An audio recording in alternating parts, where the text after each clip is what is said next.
Hello friends, welcome to my YouTube channel applied mathematics. जैसा कि पिछली क्लासों में हम क्वेश्चन नंबर 8 तक कर चुके हैं। अब क्वेश्चन नंबर 9 जैसा आपकी स्क्रीन पर दिखाई दे रहा होगा, क्या कह रहा है ये क्वेश्चन नंबर 9 में कह रहा है कि त्रिभुज एबीसी में जिसका कोण भी समकोण है। एक त्रिभुज है हमारा एबीसी जिसमें बी कोण क्या दे दिया हमारा समकोण। यदि tan इज इक्वल टू कितना 1/√3 तो निम्नलिखित के मान ज्ञात कीजिए। फर्स्ट पार्ट में कह रहा है वो sin into cos C plus cos A into sine C. Second part में कह रहा है cos A into cos C minus sine into sine C. देखो समझो क्या कह रहा है, एक त्रिभुज है हमारा जिसमें कोण बी पर क्या बन रहा है, समकोण त्रिभुज बन रहा है। tan इज इक्वल टू 1/√3 दे रखा है। tan इज इक्वल टू कितना दे रखा है उसने 1/√3। तो पहले जो गिवन है वो लिख लो।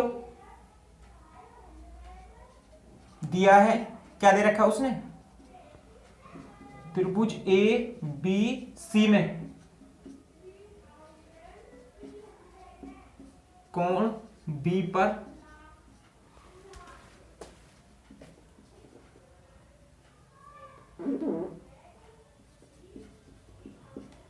पर समकोण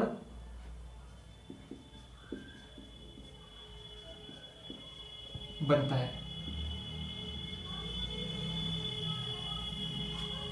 तो ये क्या मान लिया हम, ए ये बी और ये सी। तो इस पे क्या कह रहा है वो, समकोण त्रिभुज बन रहा है। कितना समकोण, यानी कि 90 डिग्री किस पे बना रहा है हमारा, बी पे। हमारे ए हो गया। और क्या दे रखा है उसने, तथा tan A is equal to कितना, तो आप बोलोगे 1/√3। यही दे रखा है ना, tan इज इक्वल टू 1/√3। तो tan A is equal to आपको पता है क्या होता है, तो आप बोलोगे लंब बटे आधार। लंब बटे आधार। तो लंब कितना है हमारे पास, बी सी एक। आधार कितना है हमारे पास, आधार ए बी। आधार कितना हमारे पास, ए बी। तो ए बी कितना √3। तो ए सी निकाल दो क्या, तो आप बोलोगे हाँ, किससे, पाइथागोरस प्रमेय से। तब क्या लगाओगे यहाँ पे, पाइथागोरस प्रमेय से, पाइथागोरस थ्योरम। पाइथागोरस प्रमेय क्या होती है हमारी, तो आप बोलोगे कर्ण का स्क्वायर इज इक्वल टू, कर्ण का स्क्वायर इज इक्वल टू लंब का स्क्वायर प्लस आधार का स्क्वायर प्लस आधार का square. Hypotenuse is equal to perpendicular square plus base का स्क्वायर। तो कर्ण कितना हमारा AC का स्क्वायर इज इक्वल टू लंब कितना हमारे पास BC का स्क्वायर कितना 1 का स्क्वायर प्लस आधार कितना हमारे पास AB। तो ये √3 का स्क्वायर। तो 1 का स्क्वायर कितना होता है, तो आप बोलोगे 1। √3 का स्क्वायर कितना 3। जब 3 में 1 ऐड करेंगे तो कितना आएगा 4। यानी कि AC square is equal to कितना आ गया 4। तो AC बराबर निकालें तो कितना हो जाएगा, रूट के अंदर 4। यानी कि AC इज इक्वल टू कितना आ गया हमारे पास 2। AC इज इक्वल टू कितना आ गया √2। Sorry, AC is equal to आ गया 2, ओनली 2। अब वो हमसे कह रहा है कि फर्स्ट पार्ट में कह रहा है sine into cos C plus cos into sine C की वैल्यू फाइंड करनी है। फर्स्ट पार्ट में कह रहा है वो हमसे sine into cos C plus cos A into sine C की वैल्यू, कॉस ए इंटू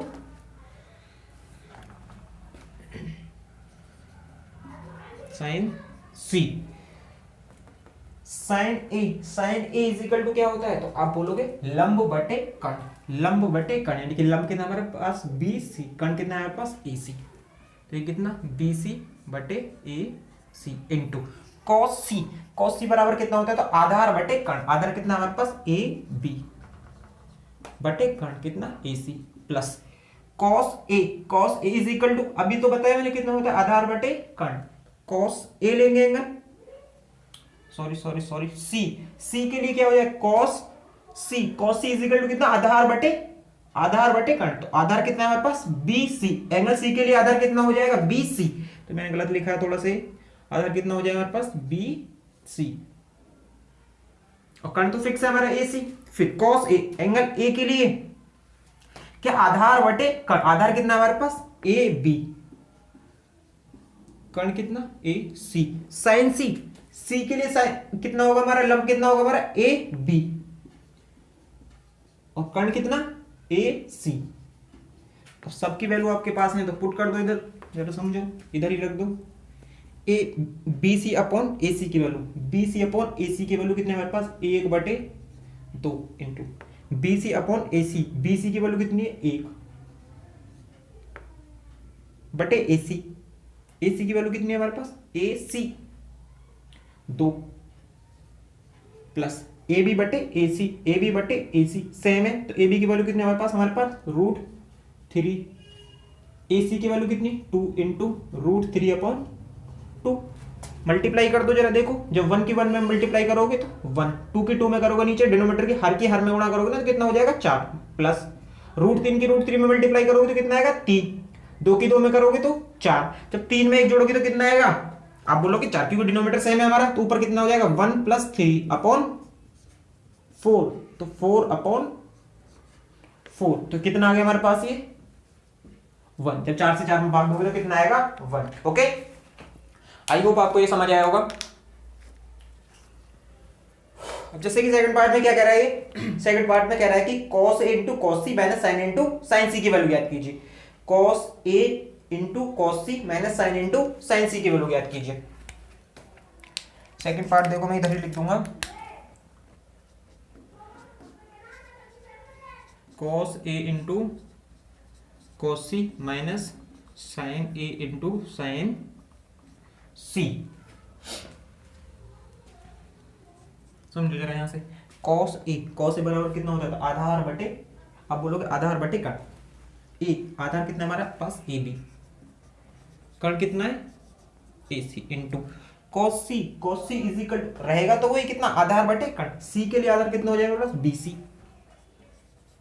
बटे कण AC minus sine is equal to कितना, आप बोलोगे लंब बटे कण, A के लिए लंब कितना हो जाएगा पास BC, कण कितना AC इंटू C के लिए लंब कितना हो जाएगा पास AB इंटू AC। अब जरा देखो यहां से वैल्यू रख दो बस, और कुछ नहीं है।